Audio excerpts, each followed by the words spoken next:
What's up, guys? Jamie here with Phenom Hoops. We're here at the beautiful Nation Ford High School. Yep. Phenom's JMac Showcase. I'm here with Miles Mastercola, Phenom Hoop Report. And we wanted to talk to you, just to give the event recap. It's been an unbelievable day. Unbelievable weekend altogether. The whole weekend was crazy. Yeah. The energy that the fans brought. First thing, we want to shout out Charlotte, Rock Hill area. The fans' energy was crazy. They bring it. I know we had this conversation back in the high school year. I was like, yeah, Raleigh's the hoop city. Yeah. But Charlotte brought it today. And, and Rock Hill brought it today, too. It was a great environment for these kids to play in. It was crazy. We had numerous times, like hours throughout the day, where it was standing room only. Yeah. I was like, dang, it's deep in here right now. And then you came over here talking about the 12U championship game. How the fans. It was the most electric game I've ever seen in a long time, since 2016 Game 7. So, so shout out to the fans, shout out to the parents and the families, to everybody that came out to support the JMac Showcase. Y'all were unbelievable. Yeah, y'all were the real MVPs of this whole thing. It was unbelievable.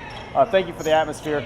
Thank you for the city hosting us. We're going to be back doing a lot of stuff here because this has just been unbelievable. Team camps. I know July Live period we're here. So yeah, July Live period. We got 2 team camps coming up. High school coaches sign up now because they're going to sell out. Yeah.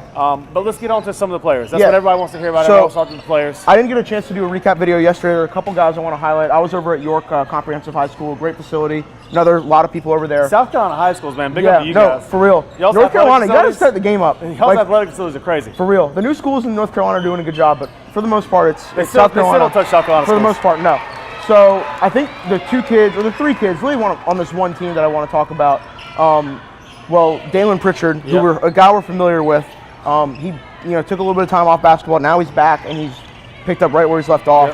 One of the smoothest offensive creators in the 2022 class of the state of North Carolina. And he lived up to the hype. He played with the Foothills Legacy 15U team along with 6'6" Trey Ramsey. Both of those guys were 2022 guys and on track to become bona fide scholarship level kids. And I feel like both of those guys deserve some love. Samad Wright and Cole Calloway, both of those guys did their thing for the respective Team United teams. Samad's with the 15U team. He's a heady point guard, makes everybody around him better and can really create for himself. And then Cole Calloway is on the 14U team. He's a 2023 kid at Davidson Day. And he can shoot the cover off the ball. Had 31 in the last game. Another kid that's going to go to Davidson Day, hit a lot of threes, and probably end up playing college basketball. Yeah. So I feel like that's kind of a tradition at this point.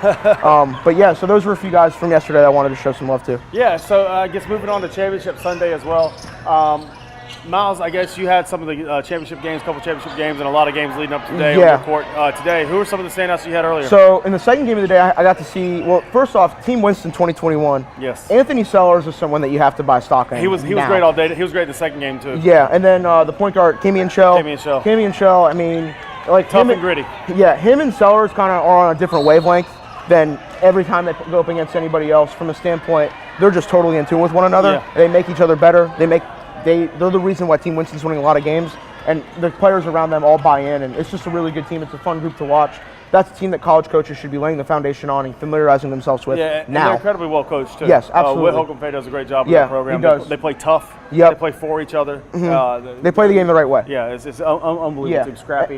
And then Team CP3 2022, Kenai Briggs is just a smooth bucket getter. Yeah, there's no two ways about it. Yeah, and then... He had 28 in the last game. Really, yeah. He caught a body, dominated, got downhill, got where he wanted off the bounce. Yeah, 2022 kid out of Kannapolis. He's really good. And Deontay Green, he has a chance to be recruited at the national level. Yeah. At this point, we've seen his development. It's been smooth and steady. The fact that he's just getting more comfortable with the ball in his hands. He can face up. He can have his back to the basket. He can even make some plays in the open floor, which is always welcoming to see with a 6'9" freshman. Yeah. So anytime you have a kid like that, you want to watch closely, and it was really great to see him do his thing today. Yeah, absolutely. A shout out, wanted to talk about DTA Elite. Yes. They had an unbelievable matchup today against Team Charlotte. Trayvon Williams is really the story of that. I think that was like what you would call a breakout game, if I've ever seen one. Absolutely. He last week he showed out. And then he's from Milwaukee. He goes to Olympic High School. Yeah. This is our first time as a group, collective group, seeing him. That was last weekend. And then we all heard the buzz, and then everybody got to see him this weekend. And he was spectacular. He's a super athletic guard, and unfortunately, as a couple people found out, he could put it on your head at any moment. Yes. Yeah. So he can do that. 6'1", 6'2". Athletic, shoots it, handles it, defends. He's a complete guard. I mean, Division I coaches should be clamoring all over him. He's kind of a little bit of an undersized combo guard, but he makes up for it with that explosiveness and his length and just his activity on the defensive end. And his ability to shoot the ball. Yeah. So that's another guy, another Charlotte Public School guy that Division I coaches should be watching. It feels like that Charlotte Public Schools right now are at a point where the talent is very well distributed, and there's a lot of guys that are very recruitable. Yes, and then shout out to off that team, Anthony Allen. He had a really good weekend as well. There was a lot of pressure from Team Charlotte in the last game. Leading up to that game, though, he got him there. He got him to the thing. He put up big numbers, buckets, points, all that kind of stuff. Great job by him, and Amarian Bodrick's ability to kind of affect the game without even having to score. His ability to block shots, deflections, rebound, his passing, just kind of manning the post by himself. And the thing is, he's not a true post player. No, he's not true at all. He's just a 6'6" high flyer. Yeah. He's got great just court acumen, knows how to play the game. Yeah, exactly. He knows how to be effective within himself. So. Yeah.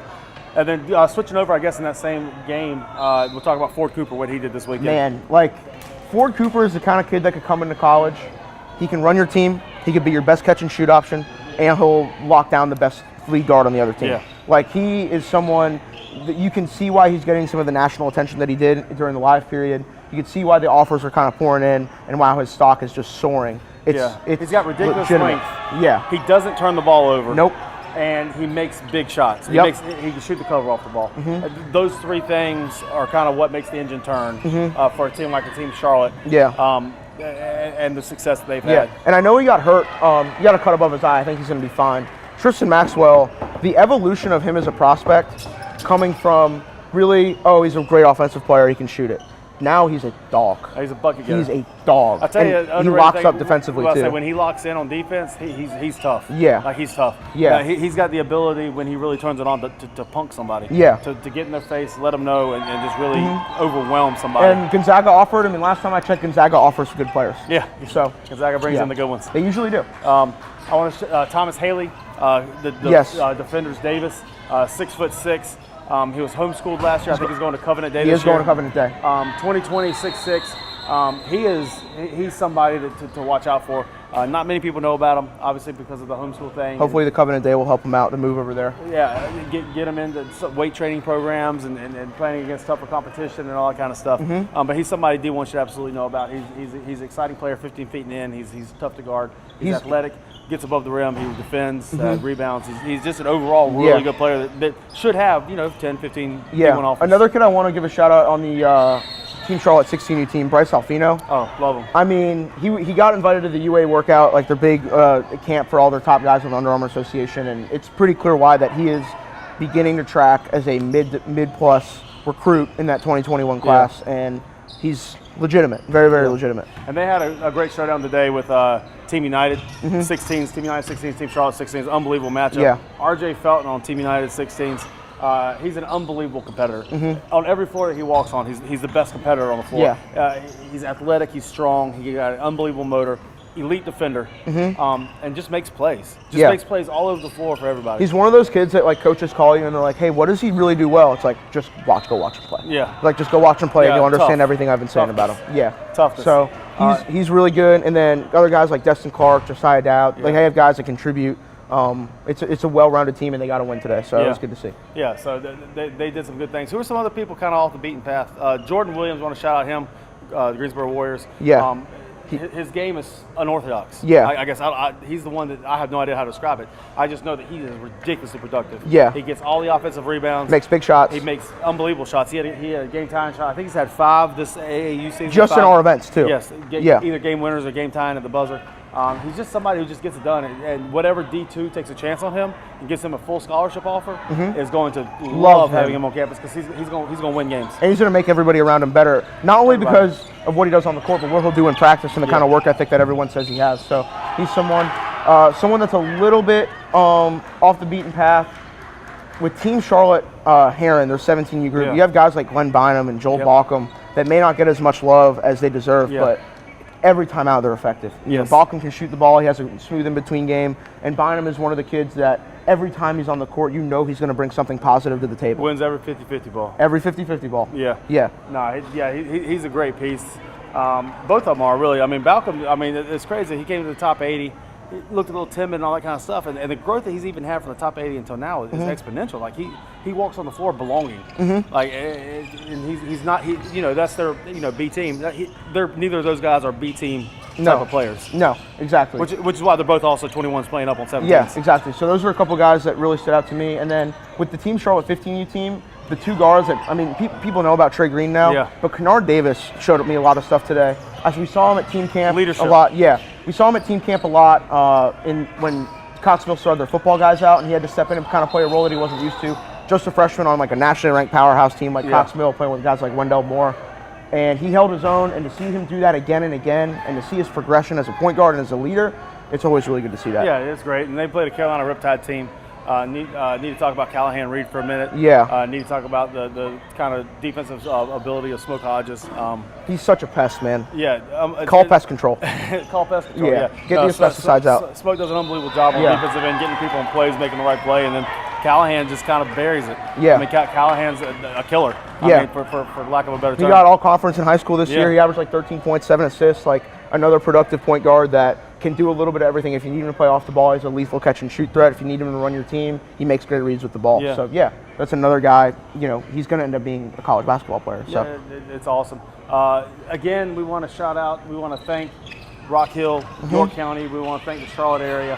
Phenom's JMac showcase was an incredible success. Shout out to Jeff McGinnis. Shout out to Jeff McGinnis. He brought the energy all weekend. He brought the electricity. I don't think there's anyone. Yesterday he was a little bit subdued. Really? Trying to just figure it out. Oh, speaking of bringing the energy, we didn't talk about the Juice All-Stars. No, you're right. I need to talk about AJ Thompson. That's who I was talking about for Under the Radar. It slipped my mind for a little bit. It's been a long weekend, but like AJ Thompson just makes plays, man. He did. Like he's a 6'3" long lead guard, can really create for himself, and just doesn't really make mistakes with the ball. Is just a calming presence for that team, and surrounded by talented wings like Saquon Harris and Chris Nobles, and then Mekhi Towns on the block. Mekhi Towns on the block was unbelievable today. Couldn't stop him. He was the type of big today where he needed to get a touch every single time down the floor. Yeah. Because they couldn't do anything with him. No. His feet are unbelievable. I mean, he's a big wide body. He's probably 280, 300 pounds. Yeah. I don't know that exactly, but long arms. Unbelievable feet, unbelievable hands, finishes everything left and right around the basket. He doesn't foul. He's big and nimble. But it's crazy because a lot of big guys like that, they'll hit you one time and he got switched on the perimeter and was like moving his feet and shuffling his feet. Clapping in your face. It's like he looks like an SEC right tackle. He does. He does. But Mekhi Towns was great. AJ Thompson, I agree with you yesterday when Saquon Harris got ejected from the game.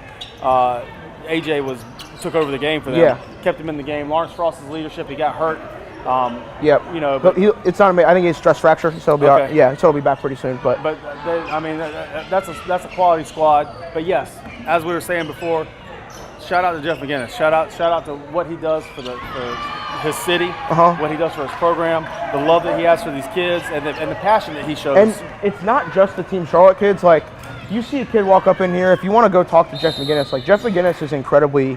He may not seem it. He's incredibly approachable. He's an unbelievable guy to talk to. He'll drop you some knowledge. He may talk trash, but it's all in good fun. Yeah. Like he's legitimately one of the best guys. Charlotte is lucky to have him around. Yeah. The fact that his entire team is really all Charlotte kids, and he's helping them get to the next level. Yeah. It's admirable. It's like legitimately admirable. And he starts with young. He trains. He does all that all the way up to the top. Shout him out.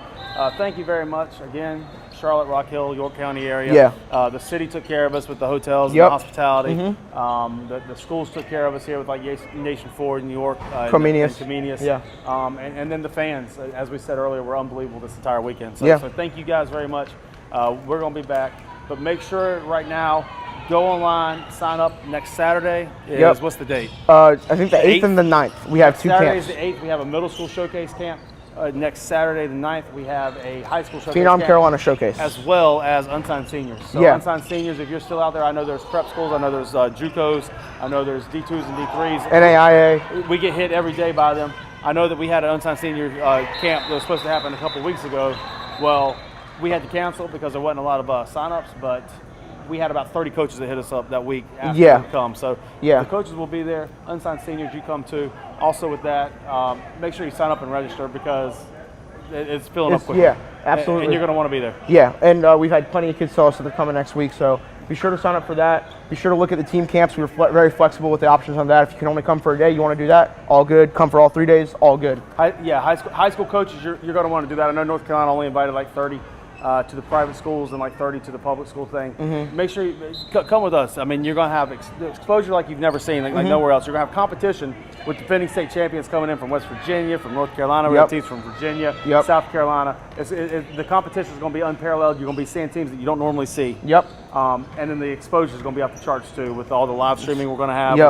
The actual coaches that can be there, the D2s, the non-D1s, all that stuff is going to be there. And then the coverage, right on every court, et cetera, et cetera. Yeah, absolutely. So you know how we do it at this point. That's both established. That's June 21st through 23rd. That's June 28th through the 30th. Yep, and we hope to see you guys there. We really appreciate you watching. Subscribe to the YouTube channel. Follow us on Twitter, Instagram, everything. Is that it? We're out. All right. See you. Thank you. Peace.